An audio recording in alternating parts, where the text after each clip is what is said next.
guys. So இன்னைக்கு என்ன video பார்க்க போறோம் அப்படினா guess the vegetable. So நான் ஒரு 4 vegetables வச்சிருக்கேன். அம்மா கிட்ட ஒரு 4 vegetables இருக்கு. So நாங்க வந்து கண்ணு கட்டி விட்டுருவோம். கண்ணு கட்டிட்டு அம்மா கையில அந்த வெஜிடபிள்ஸை கொடுத்துருவேன். அம்மா வந்து தொட்டு பார்த்து அது என்ன வெஜிடபிள் அப்படிங்கறத கெஸ் பண்ணணும். ஓகேயா? ரெடியா? Okay, ready. So first vegetable.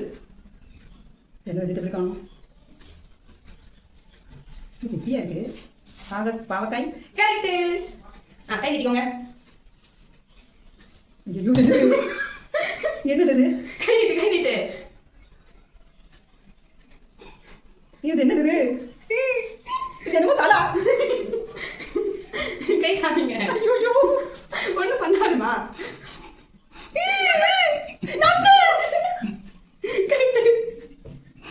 Next கை காமிங்க. ரெடியாமா? பயப்படக்கூடாது. இது என்னது? மண்டையோட மாதிரி வச்சு. ஐயோ இது பச்சை மிளகா. Capsicum. Correct. Last one. Last but not least. Sir இது என்னது? இது என்ன தலையெல்லாம் காணும்? பாத்துமா, நானே கடைக்கு வாங்கிட்டு இருக்கேன் வெஜிடபிள்ஸ். இது என்னது? முள்ளங்கியா? கன்ஃபார்ம் பண்ணி முள்ளங்கியா? முள்ளங்கி. கரெக்ட். சோ இருந்த 4 வெஜிடபிள்ஸ் கரெக்ட்டா கண்டுபிடிச்சிட்டாங்க. இப்போ ஏன் டர்ன். ஐயோ